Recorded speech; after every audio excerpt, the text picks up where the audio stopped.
سلام دوست خوبم. شاید متوجه شده باشی که امروز فیلمم کاملا با دفعات دیگه فرق داره.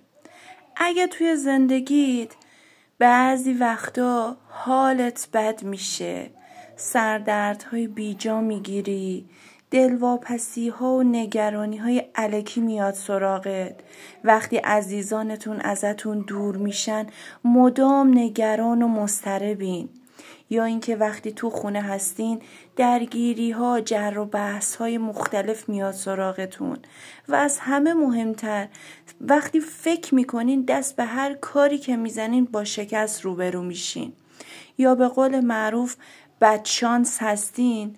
حتما این کلیپو تا انتها ببین. این کلیپو ببین. چرا؟ چون سایه یه بخت سیاه روی زندگیت افتاده به اسم بدشانسی. یک سایه که انقدر بزرگه که میتونه تمام جنبه‌های زندگیتو تحت تاثیر قرار بده، نذاره حتی آب خوش از گلوت پایین بره. انقدر خطرناکه که دست به هر کاری که بزنی داغون و سیاه بشه. بله، این کلیپ برای تویه. اگه همچین احساسی داری اینو ببین تا در آخر این کلیپ متوجه بشی اون سایه چیه که توی زندگیت لحظه به لحظه داره تو رو تعقیب میکنه. توی خونواده باعث شده جر و بحث به وجود بیاد، همش ترس و دلهره انداخته توی دلت. توی کارات باعث شده موفق نشی، جایی که میری موفق و سربلند نیستی. تمام کارهای کائناتی، تمام تکنیک ها رو انجام میدی ولی متاسفانه جواب نمیگیری.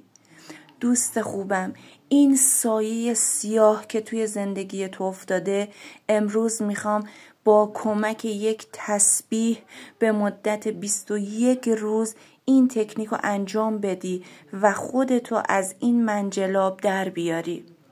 درست شنیدی، سایه سیاهی که تو رو تحت تأثیر قرار داده اسمش بدشانسیه. اسم و باوری که ریشه در اعماق وجودت داره. حالا این ریشش ممکنه از خانوادت اومده باشه، از دوستات اومده باشه یا از دانشگاه، ولی متاسفانه هر جا که میری داره تو رو تعقیب میکنه.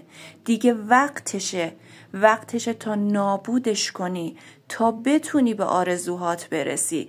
تا زمانی که این روح خبیث بدشانسی همراه تو باشه، دست به هر کاری که بزنی با شکست مواجه میشه، چون به این باور رسیدی که آدم بدشانسی هستی، چون توی زندگی داری به چشم خودت میبینی جر و بحث ها، نگرانی ها، اضطراب های بیجا، همه چیز بیجا، اتفاقهای بد داخل خونه که خیلی غیر منتظره برات پیش میاد.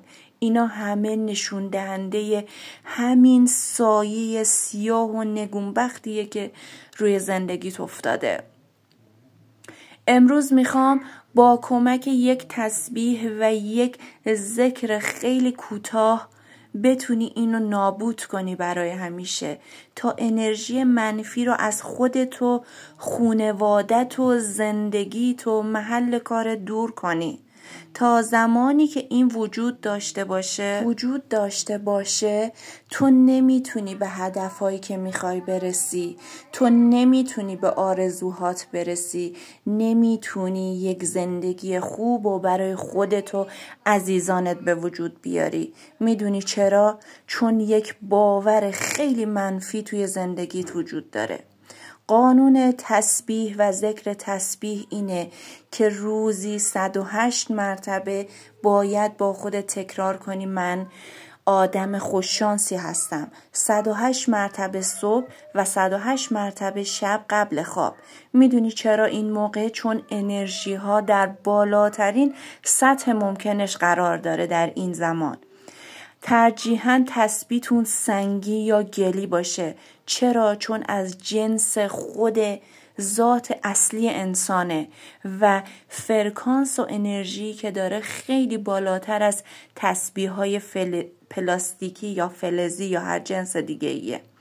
ترجیحاً تسبیحتون خاکی یا سنگی باشه. دوست عزیزم، حتما ذکر رو صبح و شب بگو. من این قانون رو خودم از یکی از معبدهای مهم چین یاد گرفتم. اولش خیلی برام مسخره به نظر رسید، ولی وقتی به مدت 2 روز یعنی 4 بار من از این تسبیح استفاده کردم، اثرش رو توی زندگیم دیدم. فقط نکته‌ای که داره، شما باید با چشم باز باشین، نشونه ها رو باید ببینین. مثلا یکی از این قانون استفاده کرد، ذکر رو گفت، رفت خرید و یک تخفیف بزرگ روی اون جنس بود. این یک نشونه است. دوستت کادویی برای تو خرید که تو قرار بوده پول بابت اون کادو صرف کنی و اونو تهیه کنی برای خودت، اما حالا به صورت کادو دریافتش کردی. نشونه ها رو هرچی بیشتر ببینی، ذکر تسبیح برای تو قدرتمندتر میشه. از همین امروز که کلیپو دیدی به مدت 21 روز انجام بده و نتیجه رو برای من حتما کامنت کن. از این قانون از هر 10 نفر شاید به جرئت بتونم بگم 5 نفرشون تا قبل از روز 21 نتیجه میگیرن.